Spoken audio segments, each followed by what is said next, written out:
దేశంలో భార్యల వేధింపులతో భర్తల ఆత్మహత్యలు పెరుగుతున్నాయి. బెంగళూరు అతుల్ సుభాష్ ఘటన మరొక ముందే తాజాగా ఢిల్లీలో పునీత్ ఖురానా సూసైడ్కు పాల్పడ్డాడు. భార్య వేధింపులకు పునీత్ ఖురానా బలయ్యాడు. ఢిల్లీలోని మోడల్ టౌన్ కళ్యాణ్ విహార్లో ఈ ఘటన చోటు చేసుకుంది.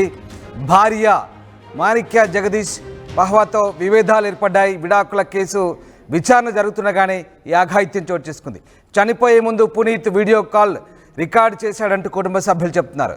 వీడియో తమ వద్దే ఉందంటున్నారు కుటుంబ సభ్యులు. పునీత్ సోషల్ మీడియా హ్యాక్ చేశారంటూ ఆరోపిస్తున్నారు. విడాకులు తీసుకున్నా కూడా వ్యాపారంలో భాగం ఇవ్వాల్సిందనంటూ భార్య అత్తింటి వేధింపులు భరించలేకే పునీత్ ఆత్మహత్య చేసుకున్నట్టుగా చెప్తున్నారు. ఇక తనకు రావాల్సిన మొత్తం చెల్లించాల్సిందంటూ పునీత్ను తన భార్య వేధింపులకు గురి చేస్తుందనే ఆరోపణలు వస్తున్నాయి. దీంతో మనస్తాపానికి గురై ఇంట్లోనే పునీత్ ఖురానా ఉరివేసుకున్నట్టుగా తెలుస్తుంది. చివరిగా ఫోన్లో తన భార్యతో మాట్లాడారు. 16 నిమిషాల కాల్ రికార్డును కూడా పోలీసులు గుర్తించారు. తాజాగా ఢిల్లీలో జరిగింది ఘటన. ఢిల్లీలో నివసించే పునీత్ ఖురానా అనే వ్యక్తి ఆత్మహత్యకు పాల్పడ్డాడు. అతనికి భార్యతో విడాకుల కేసు నడుస్తోంది. ఇప్పటికే ఇద్దరు విడివిడిగా ఉంటున్నారు.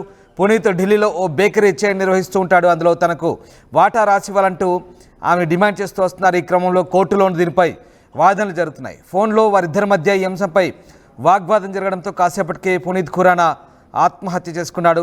పోలీసులు అతని ఫోన్ను స్వాధీనం చేసుకున్నారు. అందులోని వివరాలు పరిశీలించిన తర్వాత అతని భార్యను ప్రశ్నించాలని నిర్ణయించుకున్నారు.